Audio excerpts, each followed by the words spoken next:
Are you ready to mock? Welcome to Mock of Love, A weekly podcast providing commentary on VH1's golden age of celebrity reality dating shows. I'm Andy. and I'm Ashley. Andy, will we be doing any research on these shows? Almost none. Will it be kid-friendly? Fuck no. Will it be bitchy and hilarious? Absolutely. Step into our playhouse and mock our world. This is Mock of Love. We're back. Episode 24. Hey guys. Hi, everybody. It's Mock of Love. Season 2, Episode 11 of Rock of Love. That's right. It's called Rockin' the Rinse. How you doing, Ashley? I'm doing great. How are you? I'm good. I'm doing very good. I'm had stealing your an wine. event. Yes, please do. Mm-hmm. I can go get us more if we need more. That's quite possible. Uh-huh. It's a nice, relaxed weekend where... But you have had an eventful week. Do you want to talk about it, or do you not want to talk about it? You know what I want to do? What? I want to sing about it. Okay. I'm just so... I like that. I'm so full of song, and I just want to sing, Papa. It's like a Billy Elliot situation over here. I just want to dance it out.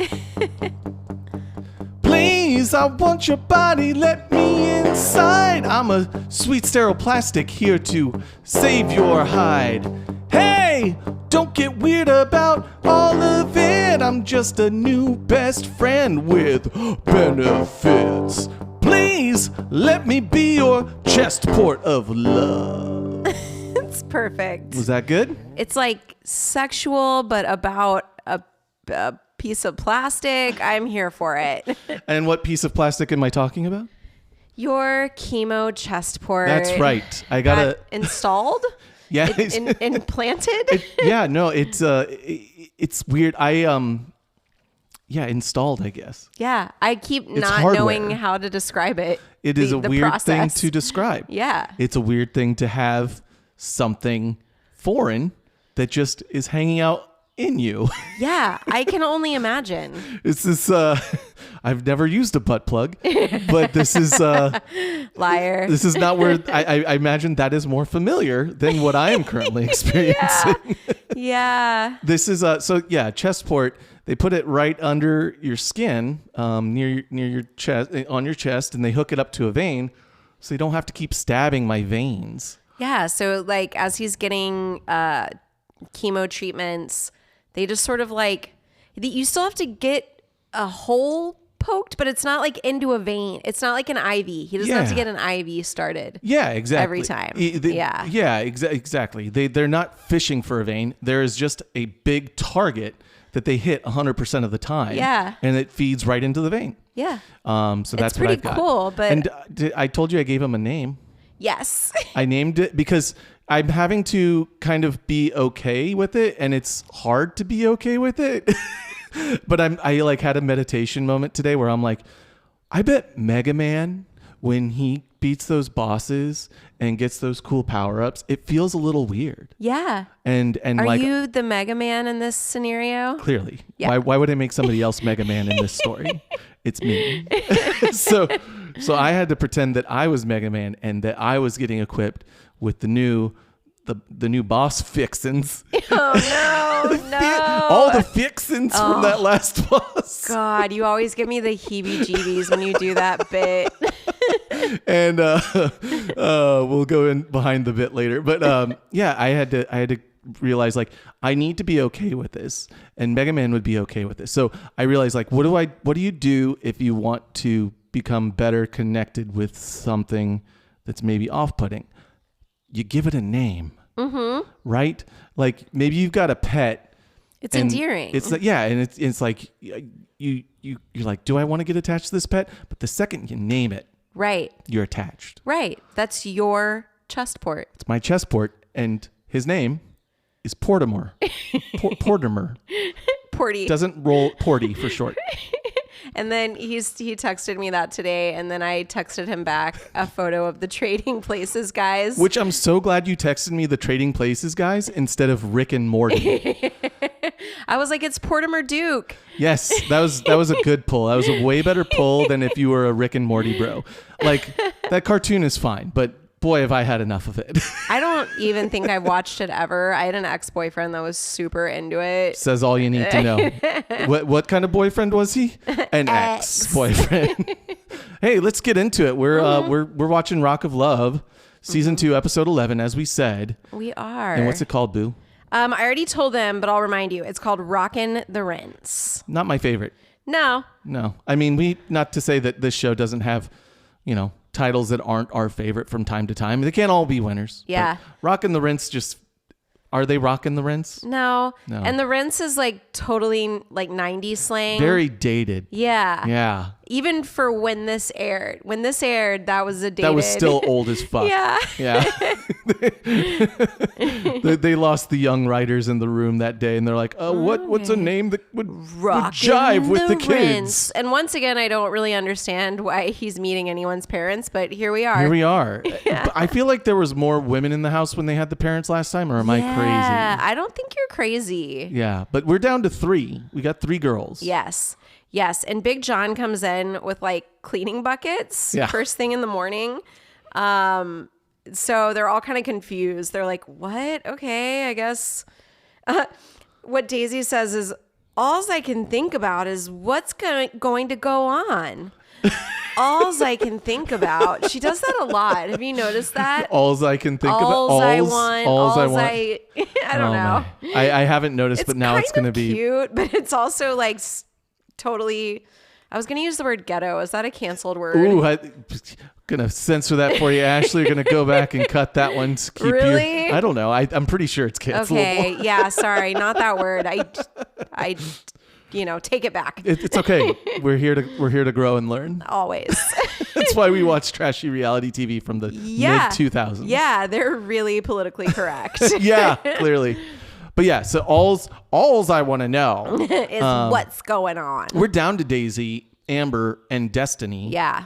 And they don't know that their parents are about to show up. They don't. They're like, why the hell are we cleaning the house and like spray? Daisy's just like walking around spraying air freshener. Yeah, and it's with a weird crop thing. Top on. It's a really weird thing to have to clean bathrooms and bedrooms that nobody is using or sleeping in. Yeah, since we know they're all staying in a hotel. Yeah, it's like everything's fucking pristine. Like this is ridiculous. They do talk behind the scenes about having roommates, but I think they have roommates at the hotel. Ah. Yeah. Oh, interesting. Yeah. Okay. Mm-hmm. Well, so the first parent to show up is Amber's father, Randy. And she says he's from the South. Well, Ashley and I, we feel like we could probably safely get a little more specific with it. Yeah, I'm not totally sure, but he definitely sounds like he has a Texas accent. 150%. Yeah. There's a lot of times because he kind of sounds like my dad. He sounds a lot like your dad. Pat. It's really weird. Pat. It's really weird. He sounds a lot like your dad. I know. There's this very distinct Texas accent, and it's not quite the same as like a Southern, like a deep South accent. Correct. Yeah. Correct. It's a little sharper. Yeah, maybe I'll Google that. Is Amber from Texas? It's not as drawling as other parts of the South. I've got family from the east, southeast. It's very different. Mm-hmm. And Bret is meeting the father of Amber, and he is not wearing a bandana or a hat. And oh my God, I wrote no bandana in all caps with a bunch of exclamation points. But what you didn't write is wig. In big 100. WIG letters. I can't believe we didn't know that the first season. I can't either. Because as soon as somebody said it in the comments, I was like, oh, obviously he's wearing a wig. And the reason he wears the bandana is it's really obvious without the bandana. It's obvious wig. That it is a wig. It's obvious wig. Like it's you realize that he has bangs and that they never grow. They swoop. They swoop like a woman's hairstyle. He does look like a bit effeminate. Amber's from Missouri. Oh, I'll be damned. Samsonite. I was way off. But it does really sound like a Texas accent. It hella does. Yeah. And Daisy's getting sad. So Amber's introducing Randy to Daisy and Destiny. Yeah. And Daisy's realizing, my parents aren't going to show up. But surprise, there are 2 wolves that do arrive to the house. And they say, and then they translate. And it's like, Daisy, our daughter, we missed you so. No, that doesn't happen. She says the last time she's seen her dad was when she was 17, and the last time she's seen her mom was when she was 20. How do you think she is? Like 23? I think 23. So, I mean, it's not like a terribly long time, but that's still really sad, Yeah, especially at sad. that age. That you're just not in communication with either one of your parents. Yeah, so she's bracing herself for this very uncomfortable, emotional day, like having to watch everybody else like bro out with their parents. And you kept saying that she's an orphan, and I was like, no, Andy, don't say that. And I'm like, she's not, but she kind of is. A little bit. Yeah, and it also explains a little bit about like her and Charles. Yeah. Like, she doesn't have a family. Yep. She got no support system. Yeah. And we find out, well, let's stay on track here. Okay, sorry. No, that's on me. Destiny in the latest from the Federline collection of hats, her parents show up. God, her hats. Really addicted to them. Yeah, the way that Bret describes her parents as biker hippies, and I think he's right on. Yeah. Yeah. They are biker hippies. They seem really chill and nice. They super seem into bikes, and they have tattoos all over them and stuff. So yeah, they're so chill, and I will revisit this. Yeah. But we've got Daisy's parental figure, and she's very like, okay, who the hell could this be? Yeah, like I don't talk to my mom or my dad. She's like, I wonder if my mom is coming. Were they able to connect with my mom? I found that really sad that she had this like little bit of hope. She's like, yeah, it was a little sad. But who is it, Andy? It's Chuck's sister. Yeah, Stephanie is her name. Yeah. It's Charles's sister, and Stephanie calls him Chuck, which I caught that too. Yeah. I was like, Chuck. I'm like, I was calling him Charlie. Yeah, it went from Charles to Charlie to Chuck. To Chuck. It's a natural evolution. So I had a friend in high school, Connie. I hope she listens to our podcast one day. I hope she does too. Hi, Connie, I love you. But when we went to college, she changed her name to Constance. And I don't blame her. She was like, I don't feel like a Connie. That kind of got like assigned to me. But anyway, that's how I think Charles is doing a similar thing here. Like his family called him Chuck. And he's like, but when he left home, he was like, I am Charles. Respect me. Yeah.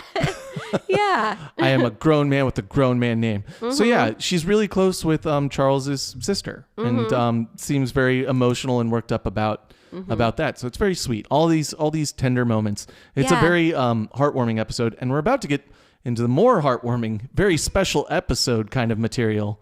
Bret is having a heart-to-heart with Destiny's folks, getting to know each other. Yeah. He's pouring drinks for everybody that wants one. You can tell they instantly connect, like in the same way that he really connected with Heather's parents. Yeah. It's like a very similar thing. Yep. We don't have any Otises, so thank God, but also what TV that was. That was they're doing like a amazing. flashback of all the crazy shit Otis, Lacey's dad said in season he had one. to endure with Otis. Yeah.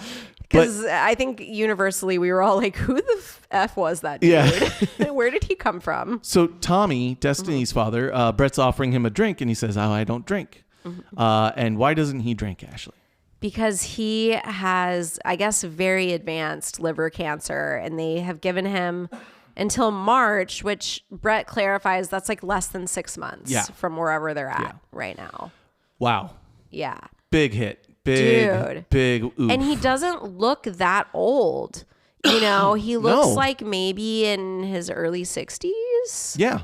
And you know, he's moving okay. He seems like happy and spry and, you know, can we talk about life. his outfit too? Can we? Yes. It's like a deep red velvet jacket, you know, and he has like these big like silver rings on his finger. He's got rings on his fingers. Yeah, and on the back of his velvet jacket is like a black gothic looking cross. Yeah, he's like, and he has like a tattoo that's almost like a headband. Yeah, do you around remember, his head. Did you ever see the movie or the following TV show Alien Nation? Pause. Yes, I will.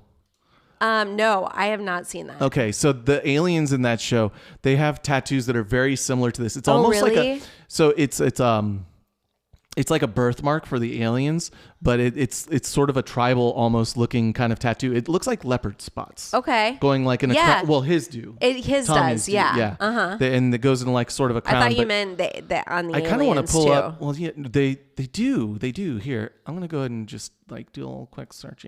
Okay. Is that okay? Is No. this audio poison? No, this is really bad. Well, the reason that Look at these, right? So like, oh my God. Okay, well the picture just fucking disappeared. There we go. Oh yeah. Right? Yeah, kind of like that. Oh my gosh, yeah, totally. Yeah. Alien Nation. That show wonder rips. Shout out Alien Nation. I wonder if he's a fan.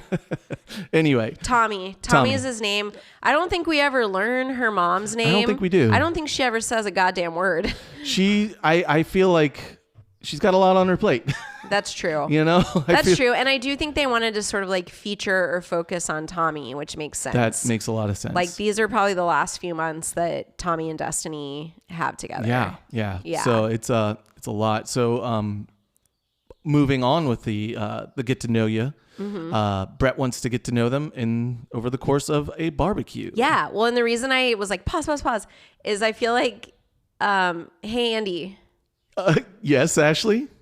Do you like a Bret with a short skirt and a long jacket? That's right, everybody. It's Long Jacket. It's the segment of Mock of Love where we discuss Bret Michaels' fashion decisions at the barbecue. Oh my God. What is happening here? Oh my God. There's a ton. He is so guys, extra. It's so bad. It's so bad. He has the infamous Ed Hardy jacket that just has so many designs. Yeah, it's like a biker jacket with like all kinds of shit going on it, and then it's really the centerpiece. The most beautiful part of this whole ensemble is his hat. His hat. Oh, but he's given a shout out, Ashley. Wait, what? So what is it? It's shout out Exile Cycles, the place where they built the motorcycle earlier this season. That's Boo. Totally right. Yeah. How could you forget? Oh my God. I'm disappointed in you. But it has like a skull and cross, like a big skull and crossbone on the front. Just it's black with black a white matte. Yeah. Black matte hat with a big giant skull and crossbones. It says Exile, and then Cycles is along like the brim of the hat, and it sucks. Like, it's really bad. Okay. Oh, you know what the look is topped off with? Because I was trying to figure out what was going on with this jacket. It's topped off with a Rock of Love barbecue apron. Yes, they had special aprons. I didn't notice that. Mate, Tommy has one on too. Yeah. Guys. That's the only reason I could tell what the fuck was happening. I thought his Ed Hardy jacket got had decked like out an more. extra Extra like flair? Flap. Yeah. Like this guy went full Tim Robinson sketches. I got this at Dan Flash's. It's so complicated. It costs more the more complicated it gets. I gotta get it.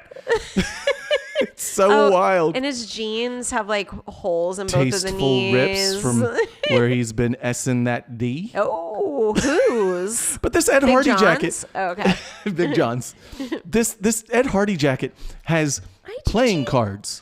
It has playing cards. Oh yeah, it does. It has like a dancing woman with like a band wrapped around her. It's got like skulls. There and shit. is just too much going on. It's too much. It's too much. There's too much shit on me. Anyway, that's Long Jacket.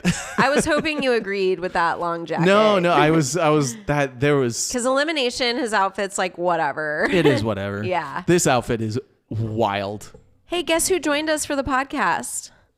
Chiquita. And she almost yanked my headphones off just now. She's like really wanting to make herself known. She's like, I want to be on TV. Okay, so what's happening now? He's talking to Randall. Yeah, Amber's dad. Randall just shared that Amber lied about her age. He like goes out of his way to say like Amber is 37 and Bret like does a double take. Record scratch. Yeah, and it looks back at when they were on their date with like the Indian dude, you know, like the guru or whatever.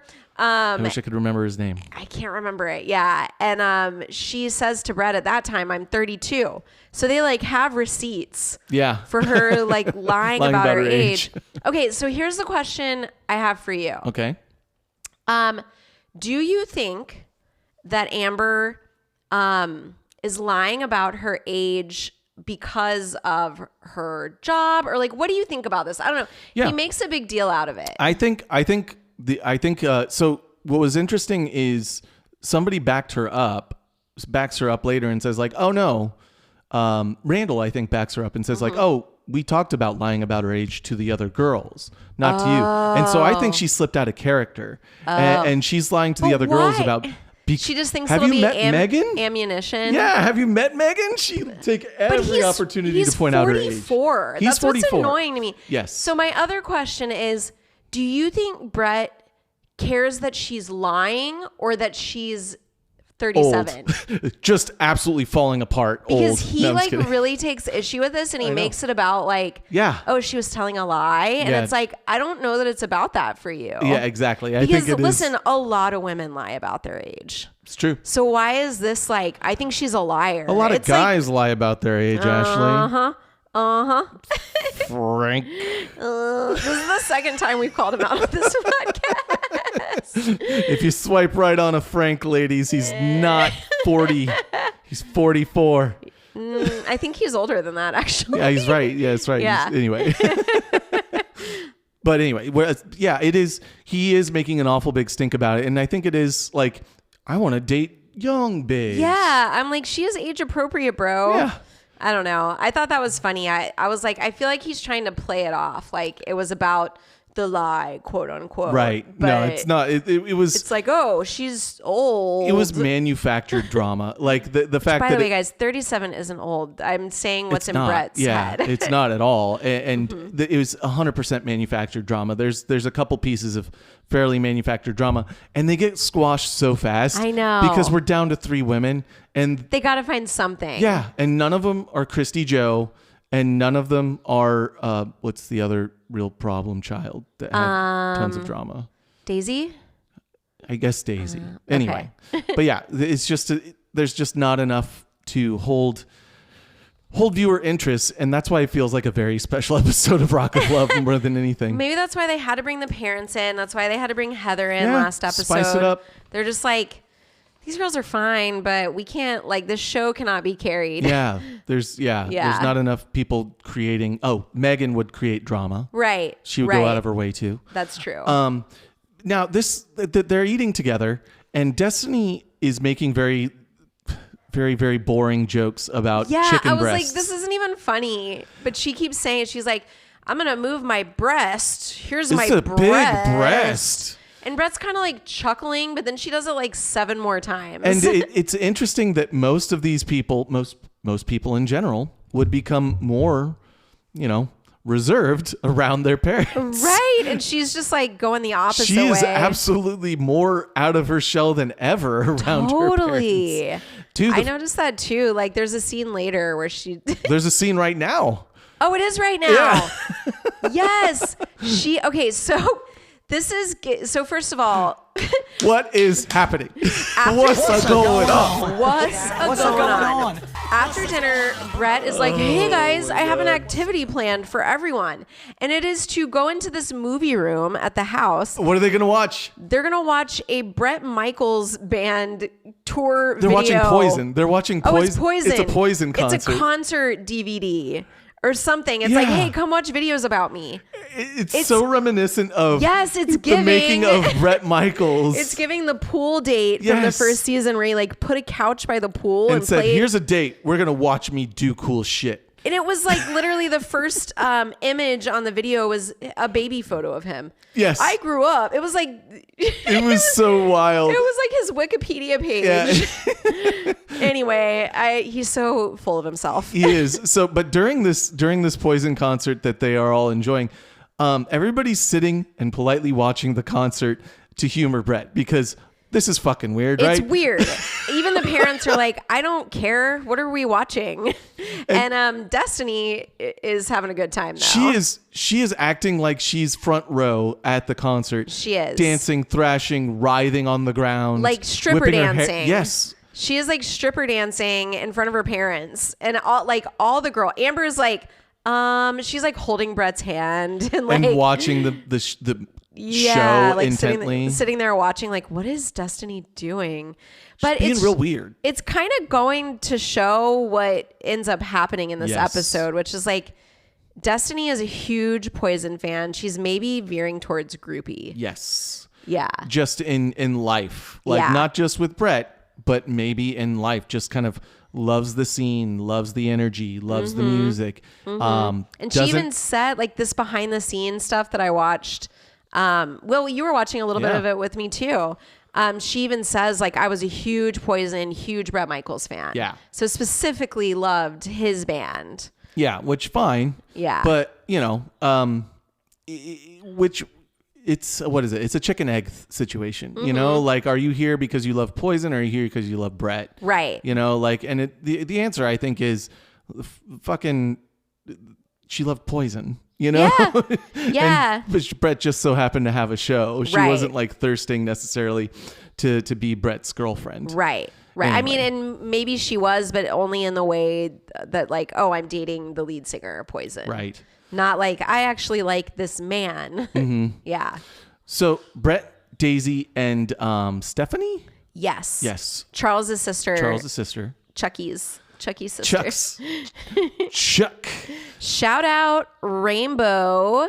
Like it needs a shout out. The Rainbow. The Rainbow. I always called it Rainbow Room. Is this the same place? Yes. Okay. Absolutely. But everyone on the show is calling it the Rainbow. Have been calling it the wrong thing. Yeah, no, it's all along, because it sounds like LA people call it the Rainbow. You know, it's the place made famous by like Guns N' Roses and Lemmy from fucking Motorhead. It's everybody like hangs out here. It's legendary. Yeah. And they get together and they get like a private room, which is pretty fucking cool. I think it's basically like shut down for them to just like come in and like have a little meal.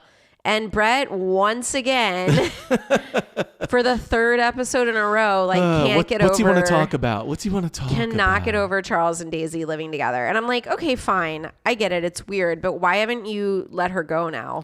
If this is really such a big issue to you, because you literally can't let it go. Well, no. Again, this is instance number 2 of some manufactured drama. Like, he's trying to figure out what is left of this show. Right. Because it ain't me. Right. I am so goddamn boring that I cannot carry this whole thing. And this was some good drama that carried us through a couple episodes. So let's just do this drama again. Yeah.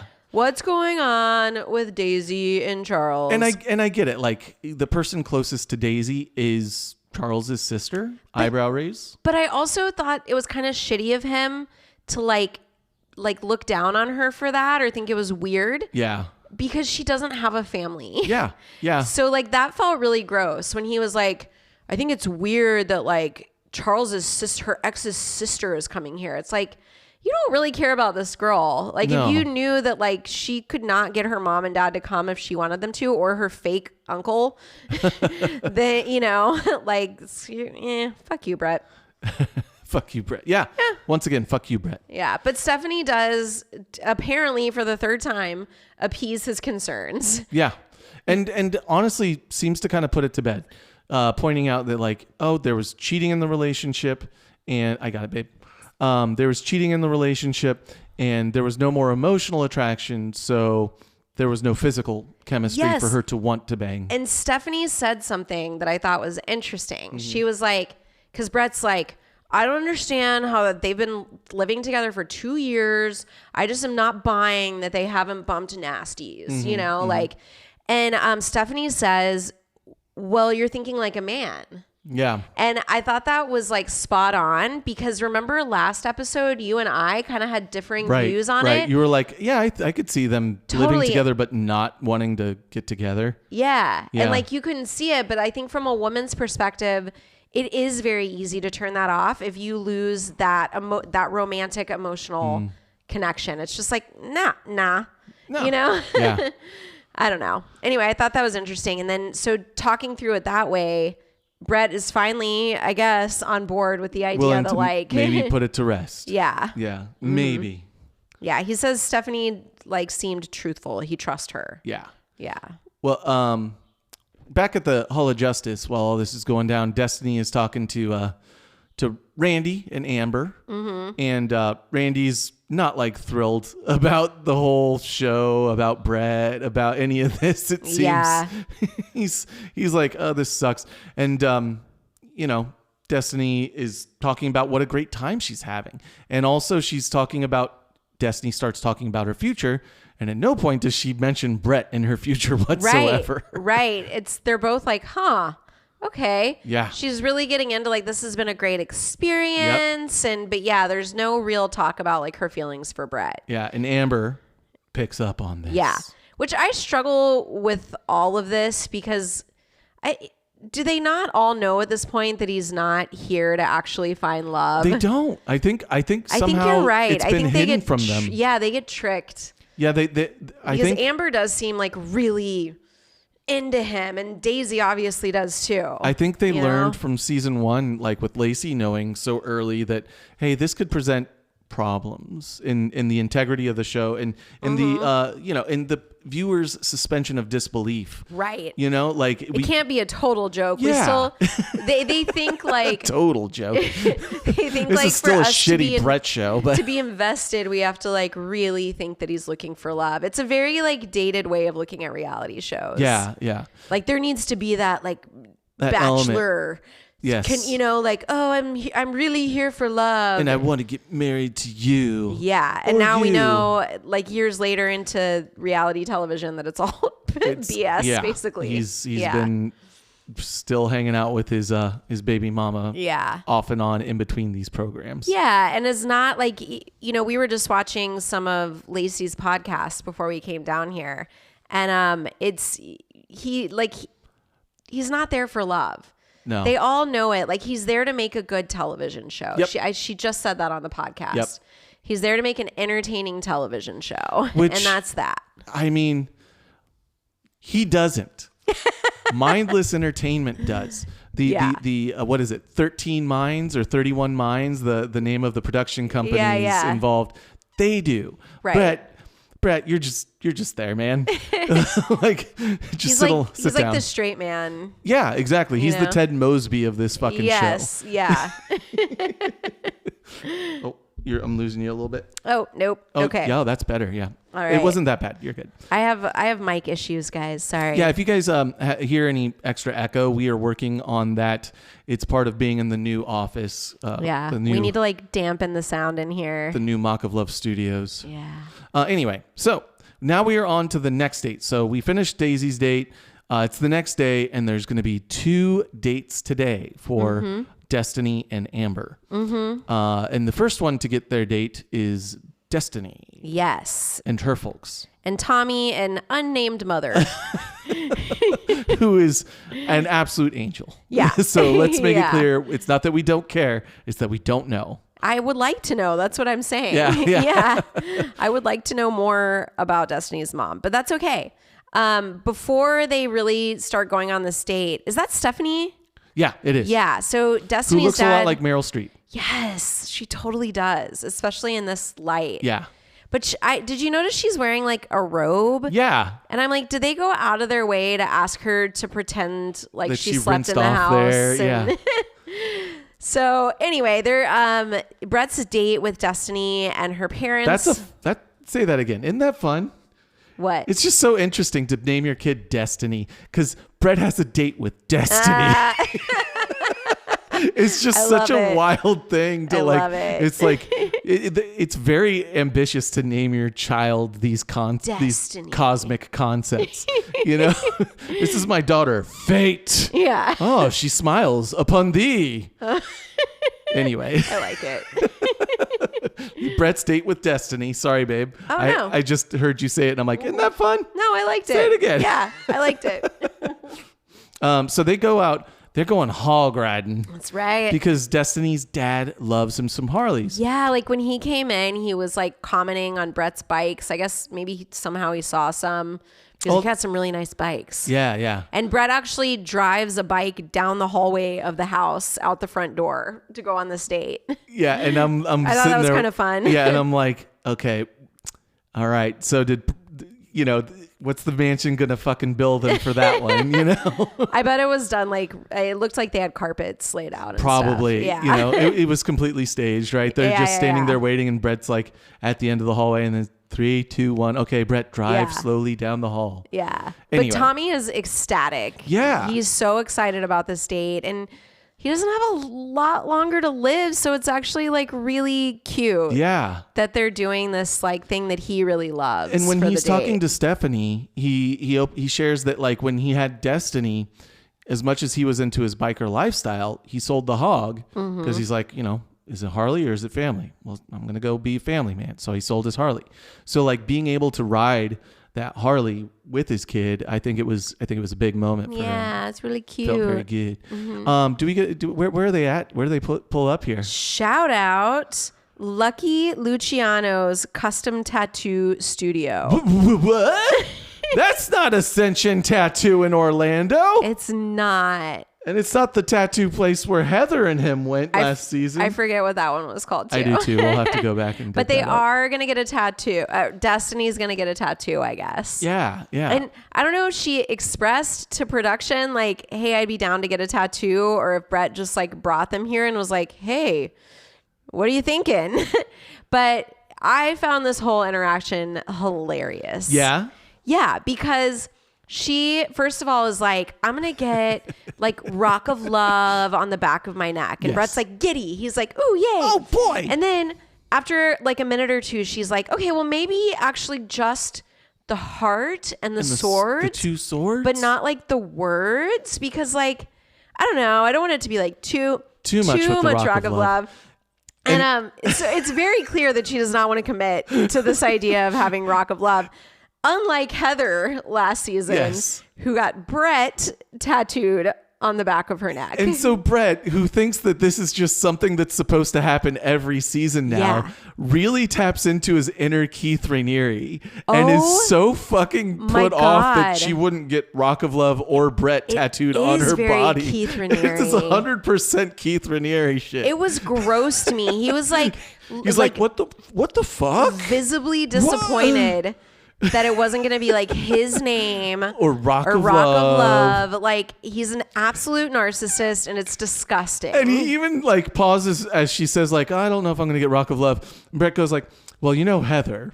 Yeah. Well, my friend Heather. He goes out of his way. She committed and got my name tattooed there. I just want to put that out there. Neither here nor there, but do what you want to do. Do what you want to do. Though. Yeah, he's like super pressuring her, and I thought she it was really gross. Committed to getting it. Yeah. Quote. Yeah. Golly. It's gross. And then when they get back to the house, he brings it up like 2 more times. Yeah. Well, she could have gotten Bret, but I'm not going to make a big deal out of it. That was his joke like 3 times in a row. Yeah, you could have branded her with your initials right by her vagina, but you didn't do that, did you, Keith Raniere? If you guys don't know what Keith Raniere is, Raniere. It's this cult NXIVM, and if you haven't watched, what was the documentary? The Vow. It was so good. But yeah, this motherfucker had women branded with his initials. Yeah, on there, like where your underwear would hit. Would cover. Yeah. It's anyway. Bret is channeling that 100. Energy. It's 100. Really icky. It's like, it's even worse when you channel that energy while wearing Ed Hardy head to toe. Oh. It's the worst Keith Raniere. No, it's not the worst. Keith Raniere wore volleyball shorts and knee pads. Yeah, he was gross. He was gross. Never mind. Keith Raniere still sucks more than Did you Bret. also notice that when she was in pain getting her tattoo, he said it turned him on? Yes, I did. Good Lord. He was like, it looks like Destiny's getting turned on by the pain, and it's kind of turning me on too. Like, shocker. Oh, God. Even though it's not your name, Bret, is it still giving you a boner? Good for you, bro. Very cool. He said it's heartbreaking that it's not his name. Jeez. Well, now we're moving on, and we get to have a date with Amber and Randy. Yes. Which is very exciting. Give me your wine. Okay. And where do they go? Shout out Teru Sushi. Yeah, sushi actually sounds really good. Sushi always sounds good, babe. I know. I mean, it sounds good because you're drinking white wine. Yeah, totally. 100%. But Randall is we made clear that he was like, so Amber makes clear that he's Southern. Maybe he's from Texas, but she was born in Missouri. What do I you don't think? know. We can, fans, do more research. Yeah, fans do better than us. Yeah. I feel like every time we do an episode now, I'm just asking everyone else to do the research because I botch it half the time. But she mentions, Amber is very clear that he is a Southern man. He's a conservative church-going man. Yes. And now he's hanging out with Bret Michael and his fucking moose knuckle and watching him like, hang out with porn stars and strippers. It's really weird to me that they take Tommy. Well, I mean, obviously they would because he's dying of cancer, but like they take Tommy on the date of his dreams and they take Randall on the date of his nightmares. He has never had sushi before. He could not be more of a Southern boomer. Doesn't know how to hold chopsticks. Oh my God. He reminded me, and this is when we said earlier that he reminded us of my dad. He reminds me of Pat so much in the scene because my dad like doesn't care for sushi. Is that right? Yeah. Doesn't care for sushi. Totally. Yeah. It's like, it's a very boomer thing. They didn't grow up with it. It's very foreign to them. And so they think it's disgusting. Did you notice when Amber introduced Randall to the girls right when he showed up that her Southern accent really kicked in? 100. Yeah. Which is a thing, by the way. It is. It really is. Like if I'm talking to my sister sometimes, I'll break into my accent. When I would go stay in Virginia for weeks at a time, months at a time, for like camps and stuff, I'd talk to my parents on the phone and I'd be like, hello? Hello. Yeah, gotta get some water and put some oil in the car. Oh, that is how your mom says water. And I don't know. It's weird. Do the wash. Gotta wash some clothes. Yeah, it really kicks on. And for her, she's like, "This is my daddy." She said daddy. She said daddy. I said it horny. I don't know why I couldn't find Texas. I found horny. Daddy. That's Texas. Daddy. There you go. Daddy. Daddy. You can't do that it without... That word just naturally hits horny for me. Weird. It's the only accent I've got for daddy. So you should explore that, baby. I need to. Yeah, I'll talk about it in therapy. Well, more manufactured drama at this date. Yeah, because it's all about her age now. Because Randall previously revealed that she's actually 37, and Bret is acting just super offended that she lied about her age. Yeah, and because he cares so much, and we care so much. I know. Listen, like I said earlier, a lot of women lie about their age. Yeah. Like I don't, because I'm really trying to like embrace aging gracefully, but I don't judge women that do. I understand there's a lot of pressure on women to be young, to look young. And the idea of like, if you're past a certain age, maybe you should be put out to pasture. Only there were a good movie about that was up for some Oscar noms. Oh my God. Seriously. Yeah, that's exactly what's happening here. Yeah, it's a substance situation. Girl, you could own that you're 37, but this was also like, over 15 years ago. She is not ready to own it, and she's around a bunch of these young chicks, and she lied about her age. And the girls are mean about the age of the other women. Megan was calling Catherine a grandma. Fuck. And she also brings up her job, which I brought up earlier. I don't know what her job is. Do you know? She's basically saying she has to appear young for her job. Yeah, I'm wondering if it's real estate or like medical device sales or something. That could be. Yeah. But what's crazy about this interaction is she's like, look, I might have said that. I screwed up. I'm sorry. And it's like, oh, that's how you squash that real quick. Yeah. But then she says she loves Bret. She does. Oh, man. It really made my stomach turn, and it made me feel really bad for her. Like, how? Why? What's happening? Amber, you seem like a decent girl. You seem intelligent. Yeah. But she's like breaking down in tears. I'm in love with you. I love. And this is in front of her fucking dad, too. And he's that was like, extra. Oh, boy. I can't imagine the first time I told someone I love them being in front of my parents. In front of your Texan father? Yeah. Oh, Amber. That's a very Mike Judge accent. I don't. Who's Mike Judge? Which, by the way, is also a perfect Texas accent. Yes. Any of Mike Judge's like Southern characters. Let me see if I can do Mike Judge characters sing. Daddy. Was that better? Was that still horny? Oh, that was Daddy. better. It wasn't. Bobby, I'm your daddy. That's horny. Oh, damn it. Okay. Well, we'll worry about this horny later. for Bobby. No! No, I don't like this fanfic. I hate it. Back up. No, I don't like that we've made this thing. We've created it with our words. Yeah, let's stop here. Anyway, we're back at the house. Everybody's date is done. Yeah. All the parents are chilling with their kiddos. They're kind of giving their final thoughts. I love that Amber's dad, Randall, it's like, I feel like any father would want better for their daughter than Bret. But he's a good guy. Like, he's trying to be nice, but he's like, absolutely not. Absolutely, yeah. Any father that was in this house would be like, would want come better on. for their daughter than Bret Michaels. It's just, come on. Come on. Like this is the plea of every father who sees their daughter with Bret. And we learn here as Destiny says goodbye to her parents that Destiny comes from a long line of bad hats. Oh my God, both of her parents are wearing awful. Really, really shitty cowboy hats. I can't make fun of the dude that's dying of cancer. I'm clowning his hat. Okay. Look, and I'm clowning Destiny and her terrible hat decisions. And in stark contrast to Randall, Tommy, Destiny's dad, says, I would definitely welcome Bret into my family. You're a real one, Tommy. You set that bar nice and low for Destiny. No, I'm just kidding. I mean, well, we'll get to all that. Anyway, the girls, they're getting ready for elimination. They're all dolled up. They're looking very cute tonight. They are. Yeah, they're touring the facility. They are, but like in a good way. Usually our touring the facilities are like, what the F is going on? Yeah. But they all look very nice. Daisy, I can almost see her vag, but that's okay. She still looks really cute.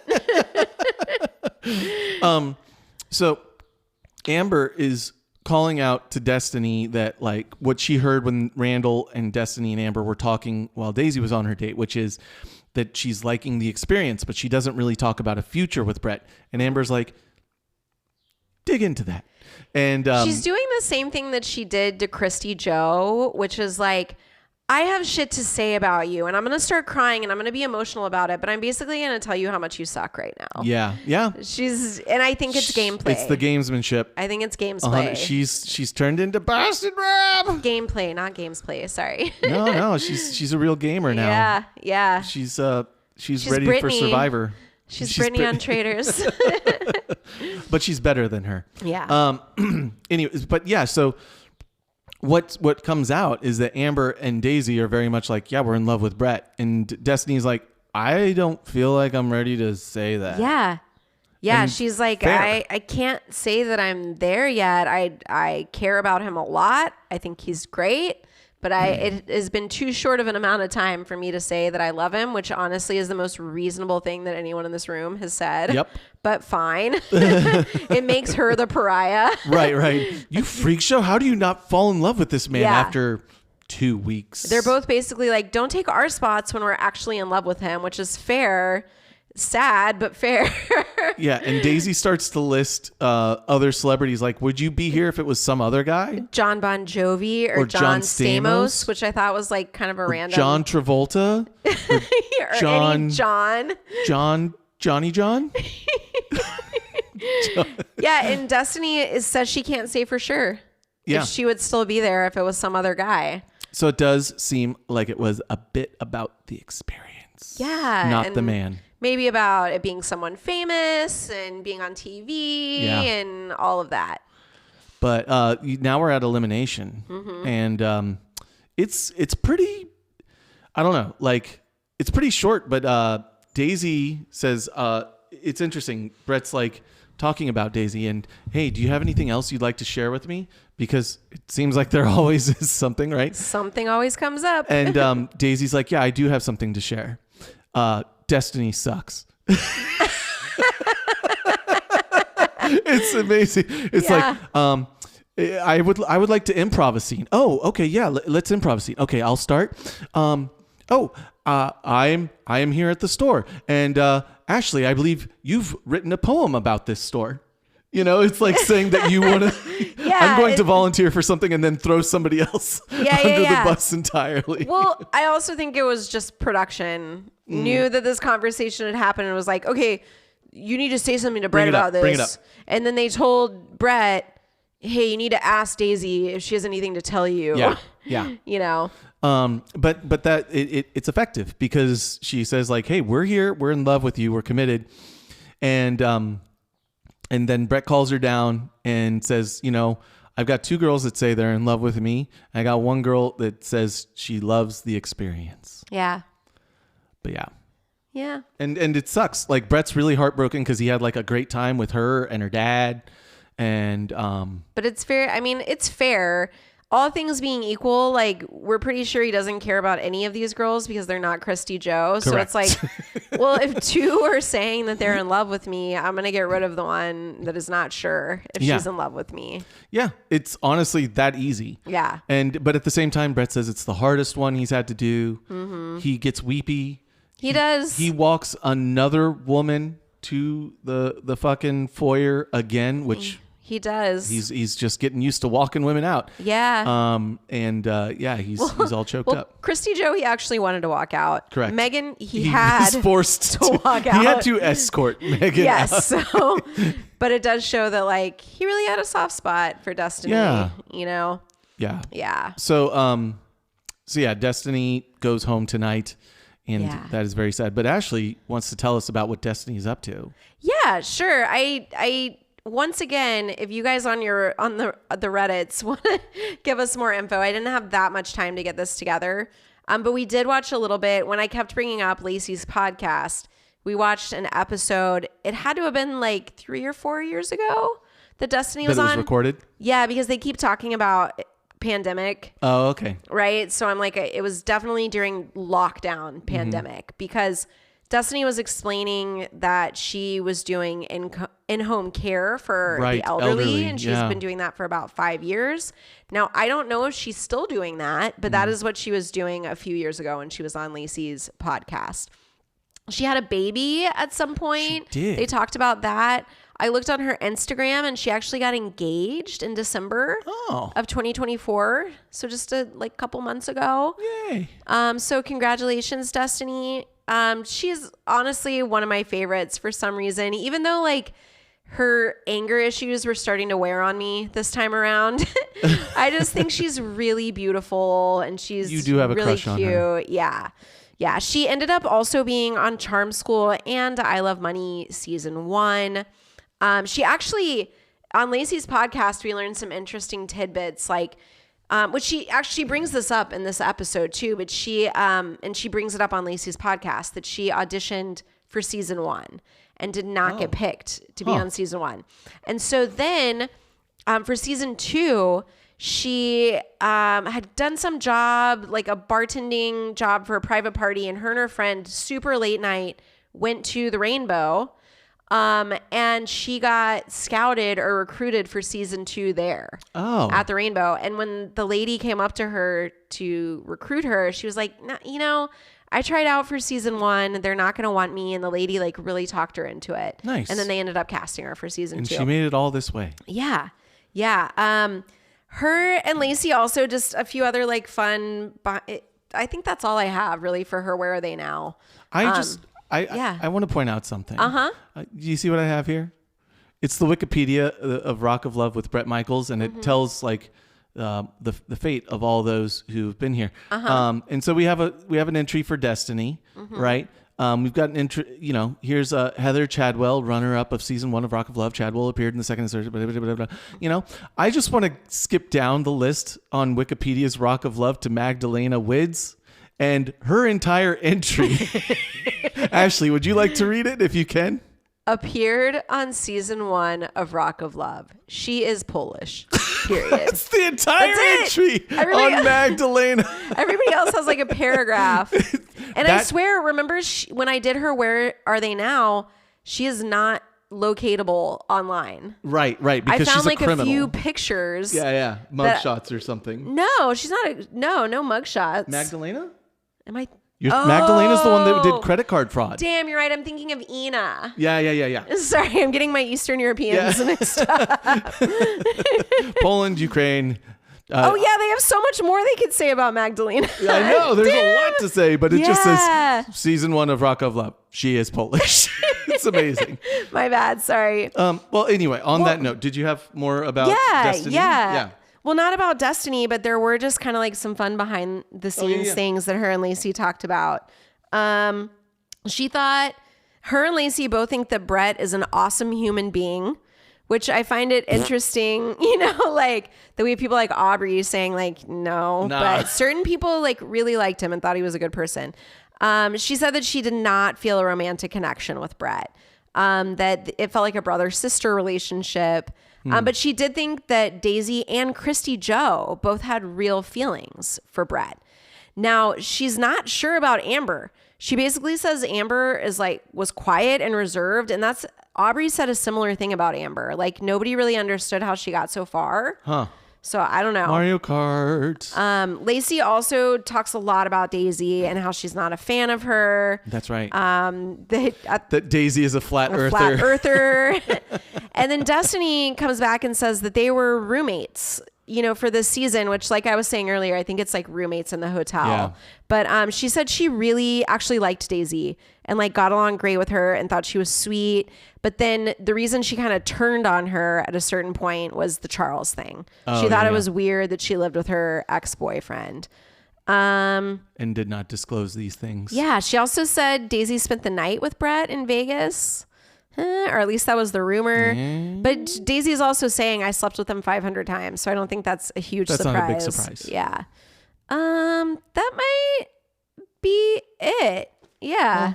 Well, good. I'm glad she's well. I'm glad she's taking care of the elderly. I do want to throw in one thing. Is it too much of a spoiler to skip ahead to things we find out in the reunion? I don't know. I don't care. At the reunion, we get to do whatever we want on the show. That Destiny's dad has died by the time of the reunion. I think that's. I thought about bringing that up too. I think it is appropriate to bring it up. Yeah. But like, this really was, and she specifically brings up how special the riding on the bikes with her dad. And Bret was. Yeah, it was huge. And she's like sobbing at the reunion, and I don't blame her because I think he had died very recently before the reunion. Yeah. Yeah. Well, I'm going to try and give a good eulogy without being offensive to the name of her father, Tommy. Yeah. But if you would all bow your heads and close your eyes. Okay. Dear Heavenly VH1, genderless father, mother, parental figure, we are here to celebrate the life and times of Destiny on the show Rock of Love. She did porn, like so many of these women. She did a cartwheel, butt naked. We saw all of her bits and pieces. We saw it all. It's burned into our retinas. I don't know. She looked great. Whatever. No, that wasn't what I was trying to say. Okay. And she had a great connection with her father and a great relationship with her parents, and it was a real blast to have on the show. She's a little aggro. She spilled a lot of drinks. Maybe one that's most important that she spilled in Vegas. I feel like I'm dragging this on a little too long. Okay, we're going to wrap it up. Destiny, hey, we get to see you on Charm School, and you're going to do a great job. And keep those hats up coming. That's right. In VH1's heavenly, genderless name. Amen. Well, that's what's going on. What's going on with you, Ash? Not a whole lot. Yeah, you've been taking care of a cancer patient. Yeah, I love you. And we're gonna go to a party for one of my friends that is also a cancer patient right now.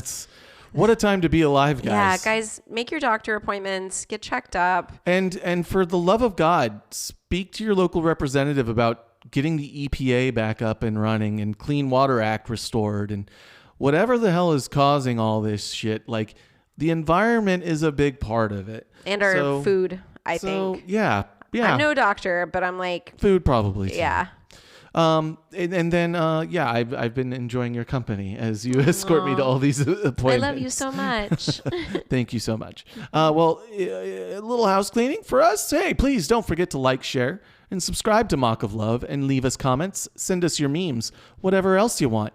Mock of Love is available on Spotify, Apple Podcasts, and YouTube, #boobs. Please subscribe to us at all of those locations if you can. It really helps us out. Download the podcast. It can bump us up in the algos, as they say. Also, please make sure you're following us on Instagram at mol.podcast, on Blue Sky at MOL Podcast, and find us on TikTok at Mock of Love Podcast, all spelled out. We're not on X, and Joe Rogan evidently would be very upset to hear about that and think that we're not getting the truth. What a cool podcast he has, huh? Anyway, thanks for listening to us instead. Yeah. I know we just finished the episode, but yeah, I'm listening to Kai Dickens, who did the telepathy tapes. She did shouted out. A Joe Rogan episode. I did not want to give him numbers. Anyway, I used to be a Joe Rogan fan, but he's gone way off the rails. You can't give somebody $100 million and expect them to keep their sanity. I know. You can't do it. I know. But yeah, he is really bashing Blue Sky on this episode. And the Blue Sky absolutely beats ass. Anyway, I think that's it. So, hey, from Andy and Ashley, will you continue to stay in this house and rock our world? Have a great week, everybody. Adios. Mock of Love is produced by Andy and Ashley. All views and comments do not necessarily reflect the views of Andy and Ashley, so ease up on us. If you enjoyed this romp through reality shows past, please follow, like, subscribe, and leave us a comment wherever you listen to podcasts.